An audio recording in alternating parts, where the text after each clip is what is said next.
Hello everybody, welcome to the first video in a series looking at the stocks that I'm going to be buying each week. In December I started investing in Trading 212, depositing £38,000 in more or less one go. That was £35,000 for some long-term savings and £3,000 from a poker pot. That's my bankroll for when I play in casinos, but they've been closed for some time, so it's 35,000 of savings and £3,000 in casino money, literally. Since the start of February, however, we're going to be adding it by £400 a week into two ISAs, so £800 a week in total. And with some terrible photoshopping skills here, you can see that this week the theme was doubling down on recovery stocks. So without further ado, let's have a look at the stocks that I've been buying and the reasons for it. But before we do that, an important message.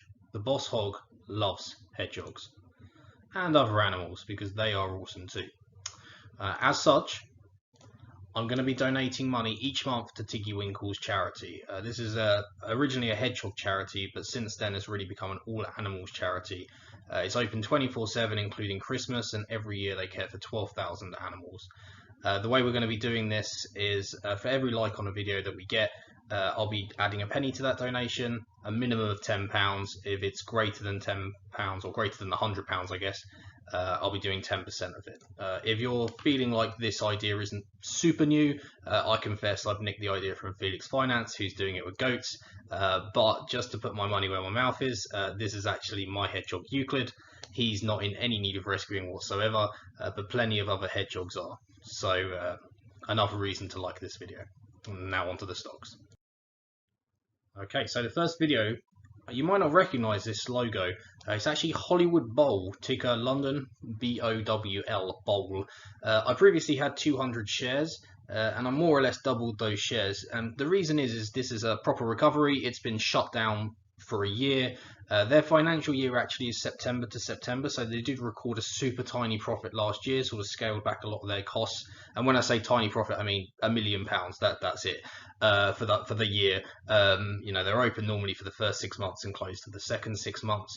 Before COVID, the business had really hit its stride. After about 2016, it had hit scale, and it was really growing well, consistently, and had a fairly consistent net profit of 17%. Before really looking at the numbers of this company, I never really imagined that bowling centres would be particularly cash generative. They've only got 50 bowling centres in the UK. With those centres, you've got bars and dining. And like I say, the business just seems to throw off cash. I'm super confident that the share price is going to rebound. I'm really happy to buy more shares and average up to at least 200p. For me, this is a 400p stock within the next 12 to 18 months. I think it's really underappreciated. And actually, you can see here I put 197 shares at 203p. Effectively, that works out a half of the £800, a little smidge under £400. I just love it. So we went pretty big with this one. I'm really happy that I can keep my average price under 200p. We were already £22.60 in profit. I bought these on Monday, and the UK market had a bit of a surge on Monday, so a lot of these numbers were better at the end of the day than at the beginning, including this one. But again, really thrilled to have Hollywood Bowl. The second one, and it's become a bit of a barometer really, I actually have this share outside of my ISA because I'm expecting some big capital growth, and it's easier to keep it there for now. But yeah, EasyJet, an airline probably known to most, ticker symbol London EZJ. I previously had 124 shares. I added 8 at 799.6. Again, I'm super happy with this one underneath 800p. It's actually become a fairly sizable holding of mine, into 4 figures now. I've basically just been adding every time there was weakness, or a member of parliament would say summer holidays probably going to be cancelled and the share price would just tank. But to me, this is a 600p share. Probably not in the next year, but sort of 3 years here. To me, it's a medium to long term, if I think probably about 3 years. A solid dividend before COVID, decent numbers. And although they lost £1 billion last year, they're well capitalized. They've got enough cash to last the better part of 2 years. So I'm not really expecting any problems in terms of surviving. Obviously, it's going to take them a little while to get back up on their feet. But to me, EasyJet is a hold. And again, I bought another 8 shares in this at 799.6p, bringing up our average to 795. But I'm still super happy with that. You can see here again because of the COVID vaccination figures in the UK and some relatively okay GDP numbers on Friday. It wasn't okay, it was just slightly less terrible than the market expected. But a lot of these had pretty good days. So actually, I can always tell how the UK market is feeling, because if this is green, then feeling okay. If it's red, then it's not. That's what I mean by my barometer stock. But yeah, this for me, 3 to 5 year hold, definitely. Okay, next is going to be a brand that's very familiar to any British viewers. This is JD Wetherspoons, ticker symbol London JDW. A lot of people just refer to this colloquial as spoons. It is a bit of a Marmite stock, and by that I mean people either love Wetherspoons or not. Personally, I'm much closer to the love category. I have a lot of appreciation for the kind of cheap and cheerful food and drink Spoons does. And as a side note, I actually met my wife in a Wetherspoons almost 10 years ago to the day. So nostalgic value, I suppose, as well. In fairness, this is a medium-term play for me, probably about 3 years. It doesn't really produce very much in the way of dividends. Super competitive sector, and really my reason for buying into JD Wetherspoons at this time is because I think they're just the best of the pops, basically. Interestingly, they've raised some more money to buy distressed assets. The market loved that. It's part of my reason for holding them as well. I think they're going to be able to snap up some bargains in some prime locations. They think so as well. It's just an incredibly lean business that just seems to be able to outprice its competitors. So yeah, this, I'm not really holding this for anything other than capital growth. I'm looking for a price about 15 to 1600p. And yeah, looking to hold until it gets to that point, basically. Not a dividend stock, actually, in this case. Okay, next one is probably one that won't be too well known to people. I'm not sure many people recognize this logo, but this is Evraz, ticker symbol London EVR. This is a mining company, primarily iron ore, and focused in Eastern Europe, Russia, sort of the Near East, Kazakhstan, those kind of areas. It's not without risk, I have to say, but there are definitely some perks to this stock. So I do count it as a recovery play just because of what iron ore is used for, like steel. Also, as well, it's a bit of a play in Asia. China actually imports about 90% of its iron ore, and it's having a diplomatic spat with Australia, where it gets about 50% of its iron ore needs from. So it's basically just having to look elsewhere. And I think once the rest of the world starts recovering as well, there's going to be real demand for iron ore globally. You've got some geopolitical tensions here as well, boosting that. Before COVID, it was basically on a tear, really lovely graph going in the right direction. It's one of the best yielding stocks in the FTSE, over 10% when I bought it. Now closer to 8. The only two issues with this stock is that it's got about a 40% ownership by 3 Russian oligarchs, so not without risk from that perspective. And also its dividend at the moment, its forward dividend, is only covered by about 0.4 of earnings, so super low. Basically is going to be eating into its business if it continues to pay its projected dividends. The idea, though, is that this is a bit of a cyclical business as the world recovers social revenue. Iron ore at the moment is near all-time highs, and Evraz most certainly isn't. My share price for this targeting 720p. I will continue buying this until my average share price gets up to about 560. I do think I want a fair margin of safety for this one, just because of those risks. Basically, I can see a world where the dividend will be reduced. But I do like the business. I think it's in a key sector, and other than those risks that I've highlighted, I think it's worth backing, but maybe not going in too hard unless you've got very high risk appetite. Worth adding 2 things for this one. Evraz, I actually sold some previously. That was to free up some funds to buy Alibaba on weakness. And also, as well, I added my dividend from the Sage Group, which is an IT company in the UK. So that also added into this as well. And you'll see at the end, I'll do a table of where my investments went. And this week was slightly above £800, just because I had a notable dividend, tens of pounds from Sage. Okay, and next, now we are starting to go American, but this is going to be Carnival Cruises. They do have an American ticker, of course. I have the one listed in London, so London CCL is the ticker.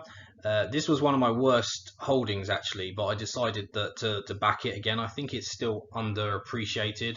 It's not without risk. I mean, the company's taken on huge amounts of debt. It's had to get rid of some of its ships. But actually, pleasingly on both fronts, the debt's been financed super cheaply until 2023, which is going to be a pivotal year for them. And the ships they've got rid of are old, lower yielding, lower margin ships, effectively. So I'm hoping that there's going to be a kind of leaner business emerging from this. But yeah, obviously the world hasn't recovered yet. That said, I bought 6 stocks, 6 additional shares in it. Because it was a fairly good day in London, as I mentioned, my loss reduced from £90 to £13. My average price went down a smidge, but not very much. But yeah, for me, this is actually a 10-year hold, and for that, I want a 200% return. I don't expect any dividends from this really until late 2023 at best, probably more like 2024. And I think for me, I'll get a very good idea whether this has been a good investment toward the end of 2023. Like I say, when we understand what the debt looks like. But I mean, before COVID came along, it was growing fairly steadily, decent net profit margin.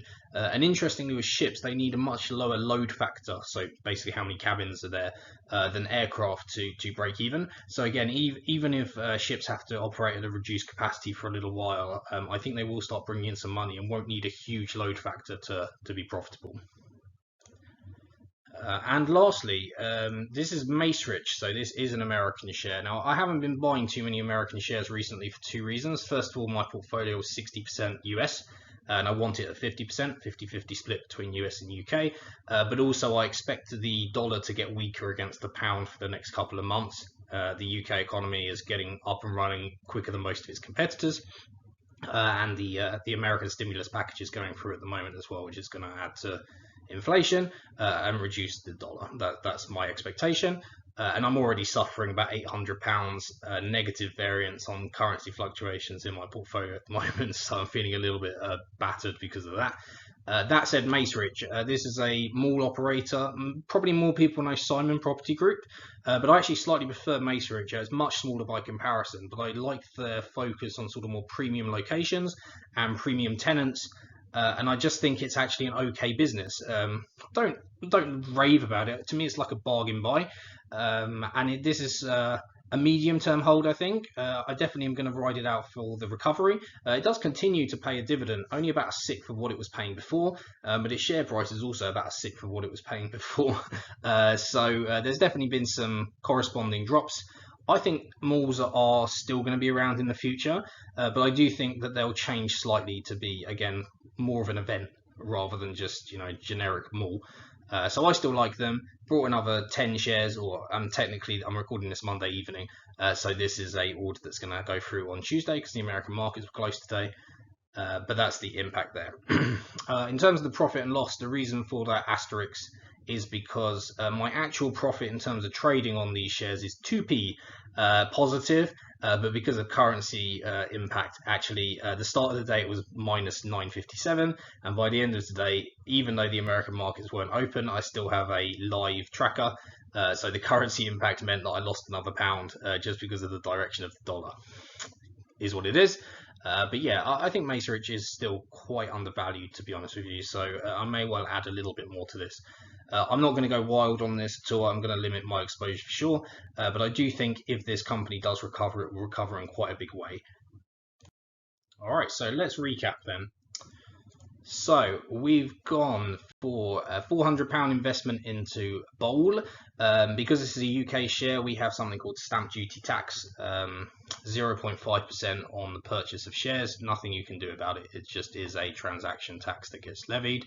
That brings my total investment to 772 and my value currently to 809. So sitting on a paper profit there of £37. So we just go down the list. EasyJet there, as I mentioned, now 4-figure holding for me. Wetherspoons, mid-sized holding for me. That works out about 1.5%, just slightly over on a £42,000 portfolio as it stands currently.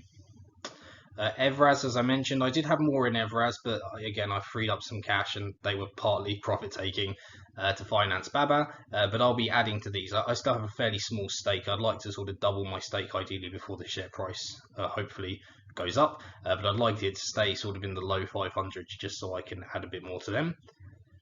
Carnival Cruise, like I say, a fairly big exposure, but I do think that they will be making a bounce back. And again, for me, this is a fairly long-term hold. I'm definitely not expecting a turnaround tomorrow.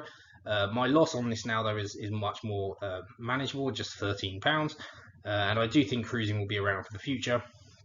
And my last one there is Macerich. The pound converted equivalent is going to work out at £90 added to that, and then my total investment there at 493. Value is 482, largely because of the FX. What can you do?